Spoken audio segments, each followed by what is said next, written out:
Hi friends, आप देख रहे हैं सार्क इंग्लिश 10+2 और मैं हूं सियास।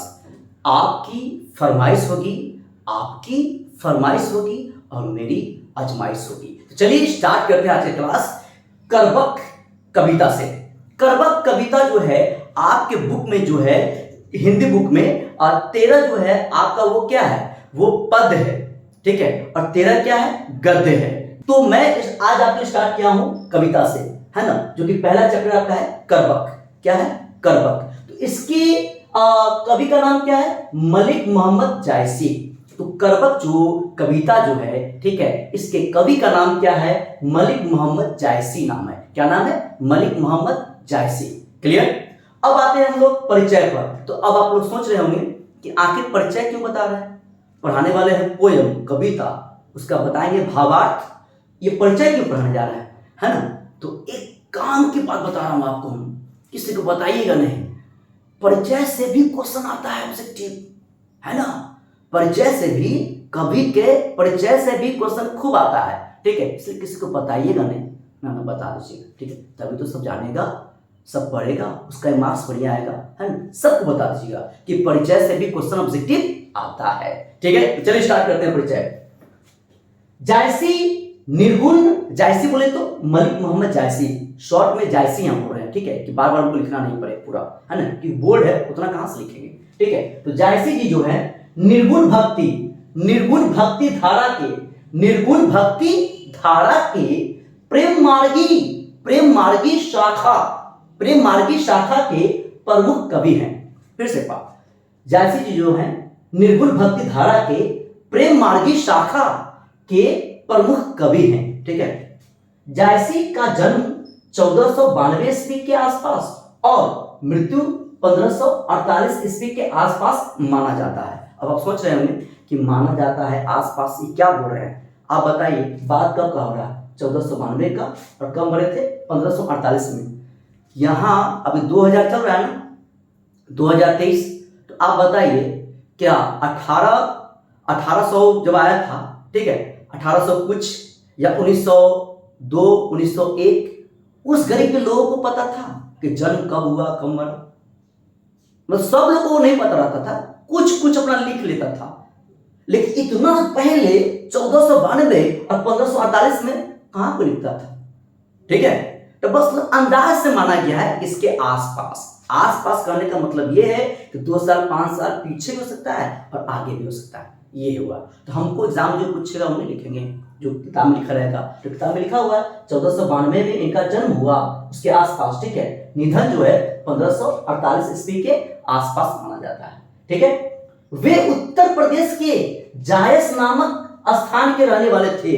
वे उत्तर प्रदेश के, ठीक है, जायस नामक स्थान के रहने वाले थे। देखिए सुनकर आपको अभी याद हो जाएगा, आप ध्यान से सुनिए, कलम उठाइए, कॉपी उठाइए, पहले सुन लीजिए फिर बाद में आप लिख लीजिएगा, ठीक है। पहले सुन लीजिए पहले, है ना।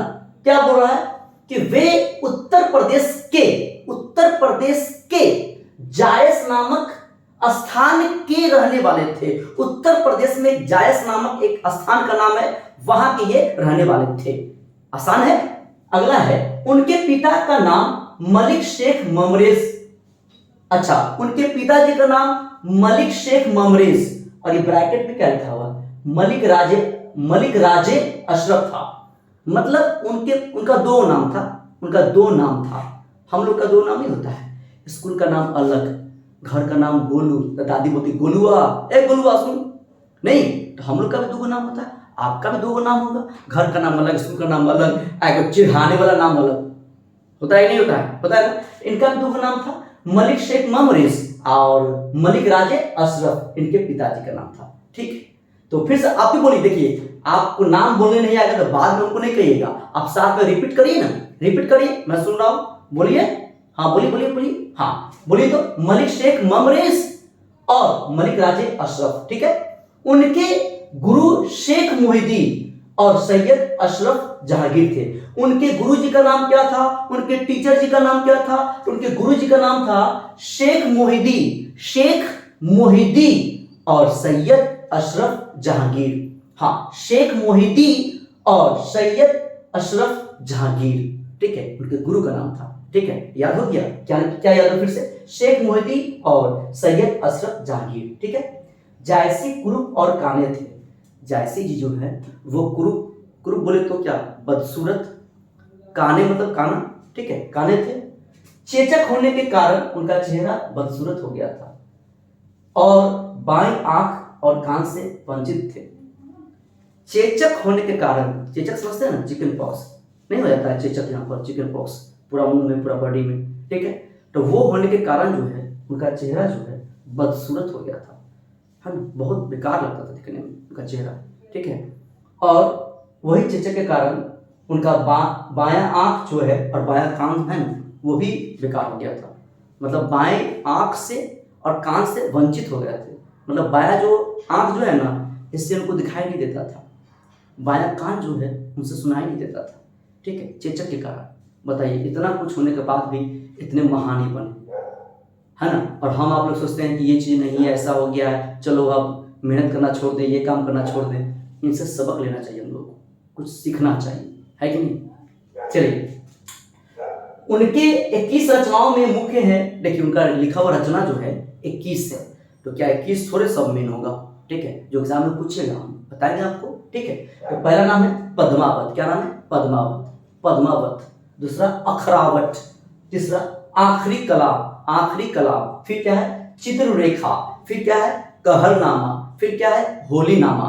एक बार फिर से, पद्मावत, अखरावट, आखिरी कलाम, चित्ररेखा, कहरनामा और होलीनामा। चलिए अब स्टार्ट करते हैं, ये इनका परिचय हो गया, ठीक है। अब स्टार्ट करते हैं इनका पोयम का जो लाइन है उसका भावार्थ करेंगे, उसको एक्सप्लेन करेंगे, ठीक है। तो पहला आपका है, देखिए 1 2 3 4 5 ऐसे लिखा हुआ है, ठीक है। तो पहला है एक नैन कवि मोहम्मद गुनी, सोई बिमोहा जय कवि सुनी। हाँ, एक नैन कवि मोहम्मद गुनी, सोई बिमोहा जय कवि सुनी, है ना। तो भावार्थ क्या है? भावार्थ, इसका मीनिंग क्या है वो समझेंगे।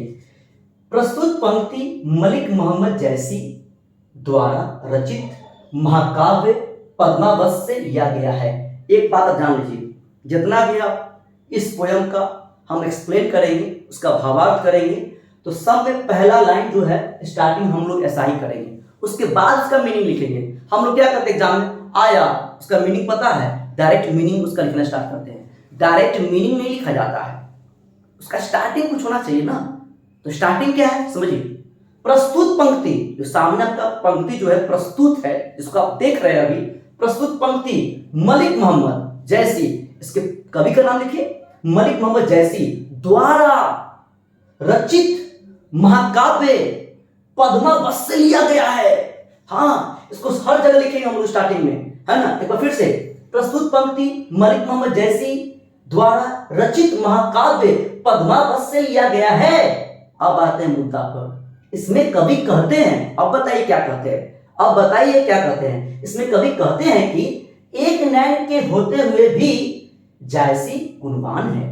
एक आंख के होते हुए भी, एक आंख नहीं है, एक आंख है सिर्फ, तब भी वो क्या है, गुणवान है ना। उनके पास गुणों का भंडार है, खजाना है, ठीक है। जो उनका काव्य सुनता है ना वो मोहित हो जाता है, जो भी इनका काव्य सुनता है ना वो मोहित हो जाता है, आकर्षित हो जाता है, इनका फैन बन जाता है, फैन, है ना।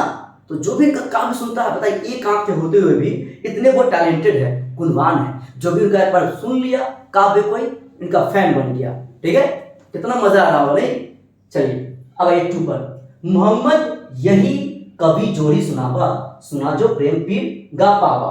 वाह वाह वाह, फिर से, मोहम्मद यही कवि जोड़ी सुनावा, सुना जो प्रेम पीर गा पावा। इसका भावार्थ यहाँ है, लेकिन मैंने आपको बताया है कि पूरे लाइन का स्टार्टिंग ऐसा ही करना है। प्रस्तुत पंक्ति मलिक मोहम्मद जैसी द्वारा रचित महाकाव्य पद्मावत से लिया गया है। अब यहाँ बोलेंगे इसमें, तो इससे पहले इतना आपको यहाँ भी लिखना पड़ेगा, हर जगह लिखना पड़ेगा, ठीक है। एक जगह का इसलिए हम नहीं लिखे हैं बार बार, आप कॉपी में नोट कर लीजिएगा। इसमें कवि कहते हैं कि मैंने यह काव्य जिसे भी सुनाया और जिसने भी इसे सुना उसे प्रेम की पीड़ा का अनुभव हुआ। कितना बढ़िया बात बोले। इसमें कवि कहते हैं कि मैंने यह काव्य जिसे भी सुनाया, मैंने यह काव्य जिसे भी सुनाया और जिसने भी इसे सुना, मैंने जिसे भी सुनाया और जिसने भी सुना, है ना, उसे प्रेम की पीड़ा का अनुभव हुआ। मैंने जिसे भी सुनाया, जिसने भी सुना, उसे प्रेम की पीड़ा का अनुभव हुआ, है ना, दुख दर्द का अनुभव हुआ। ठीक है, इतना था इनके पोयम में दुख दर्द, है कि नहीं। चलिए, क्योंकि फिल्म होता है कि आप देख कर निकलिएगा तो हंसते निकलिएगा, जैसे कि फिर हेरा फेरी परेश रावल का, अक्षय कुमार का, देख के निकले खूब हंस रहे हैं। अब कोई मूवी ऐसा होता है कि रोते हुए निकलते हैं, है कि नहीं। चलिए 3 में आइए। चांद जैस जग विधि अवतारा, दिन कलंक किन्हीं उजियारा। फिर से, चांद जैस जग विधि अवतारा, दिन कलंक किन्हीं उजियारा। तो फिर स्टार्टिंग करेंगे यहीं से। प्रस्तुत पंक्ति मलिक मोहम्मद जैसे द्वारा नहीं। चलिए आते हैं मुद्दा पर, भावार्थ। इसमें कवि कहते हैं कि ईश्वर ने उन्हें चंद्रमा की तरह इस धरती पर उतारा है। मतलब इसमें कवि की जो तुलना जो है, कवि की तुलना जो है मलिक मोहम्मद जैसी की तुलना जो है वो चांद से किया गया है। और कहते हैं कि इसमें जो है ईश्वर ने उन्हें चंद्रमा की तरह, चंद्रमा कैसे है, ठीक है, तो उनको जो है ना इस धरती पर उतारा गया है चंद्रमा की तरह। जैसे चंद्रमा में कमी है, चंद्रमा में कमी क्या है, चांद में दाग है, सुनते हैं कि चांद में दाग है, तो वही ना कमी है। तो वही कह रहे हैं, जैसे चंद्रमा में कमी है वैसे ही कवि में भी, वैसे कवि में भी कमी है। तो कवि में कमी क्या है, कवि में कमी एक आंख और कान से क्या है, वंचित है और कुरूप है, बदसूरत है, यही ना। जैसे चंद्रमा में दाग है वैसे कवि में भी है, कमी है, लेकिन फिर भी कवि चंद्रमा की तरह अपने काव्य की प्रकाश पूरे संसार में फैला रहे हैं, है ना। जैसे चांद में दाग है, फिर भी उसकी रोशनी से हम लोग देखते हैं ना, उसका रोशनी कितना बढ़िया रहता है, उसकी रोशनी से हम लोग जिंदा रहते हैं, ठीक है, अच्छा लगता है, ठीक है। तो वैसा ही कवि चंद्रमा की तरह अपने काव्य की प्रकाश, अपनी काव्य की रोशनी पूरे संसार में फैला रहे हैं। तभी तो आज हम लोग पढ़ रहे हैं। अगर ये महान नहीं होते, ग्रेट नहीं होते, तो हम लोग क्यों पढ़ते, है कि नहीं। क्लियर हुआ ना ये पॉइंट। आइए 4 में। किन समुद्र पानी जो खारा, तो अति भयु असुज अपारा। हाँ, किन समुद्र पानी जो खारा, तो अति भयु असुज अपारा। हाँ, इसमें क्या कहते हैं, स्टार्टिंग वही से करेंगे, प्रस्तुत पंक्ति, ठीक है। आइए मुद्दा पर, भावार्थ। इसमें कवि कहते हैं कि समुद्र का पानी खारा है इसलिए वह असुझ है और अपार है। कवि कहते हैं कि समुद्र का पानी खारा है तब तो ये असुझ है और अपार है, बहुत है, भंडार है, पानी का खजाना है, कभी खत्म नहीं होता है। अगर ये पानी अच्छा होता तो जरूरी खत्म होता। लोग कहता है ज्यादा समुद्र का पानी यूज नहीं करो, पानी खत्म हो रहा है। लेकिन कभी सुने समुद्र का पानी खत्म होते हुए, सुनते हुए नदियां सूख गई, नदी सूख गया, कुआं सूख गया, चापाकल का पानी सूख गया, है ना। लेकिन यहाँ सुनते हैं, आप कितना पानी बोर्डिंग से भी निकाल लीजिएगा समुद्र से, तो क्या कम होता है ना, बहुत है, भंडार है, लेकिन कोई काम लायक है ही नहीं, पानी को आप पी नहीं सकते हैं। तो खारा है इसलिए असुझ है और अपार है ना। और अच्छा होता तो उतना नहीं होता। देखते आरओ का पानी थोड़ा थोड़ा बूंद बूंद गिरता है, हल्का हल्का, गिलास में भरते हैं, ऐसे पकड़े पकड़े बहुत देर हो जाता है, पानी टक से टिपे, धीरे धीरे गिरा तब पिए, क्योंकि पानी बढ़िया है इसलिए थोड़ा सा है, कम है। और यहाँ पानी खारा है तो असुझ है और अपार है समुद्र का पानी, ठीक है। आगे लास्ट है 5 में। एक नैन जस दर्पण ओ तेहि निर्मल भाव, सब रूपवंत गही मुख जो भी कई चाओ। भावार्थ स्टार्टिंग में सही करेंगे, प्रस्तुत पंक्ति, ठीक है। इसमें कवि कहते हैं कि वे एक नैन के होते हुए भी दर्पण की तरह निर्मल और स्वच्छ हैं, स्वच्छ भाव वाले हैं। बोल रहे हैं इसमें कि कवि कहते हैं कि वे एक नैन के होते हुए भी, एक आंख के होते हुए भी दर्पण की तरह निर्मल और स्वच्छ भाव वाले हैं। इस दर्पण में आप जैसा फेस देखिएगा वैसा ही आपको दिखेगा। जैसे हम रहेंगे, अगर हम नहा के नहीं गए हैं आईना के सामने तो वैसा ही मेरा फेस दिखेगा, नहा के गए हैं तो अच्छा फेस दिखेगा। तो वही कहते हैं कि कवि जो है वे एक नैन के होते हुए भी दर्पण की तरह निर्मल है, स्वच्छ भाव वाले हैं।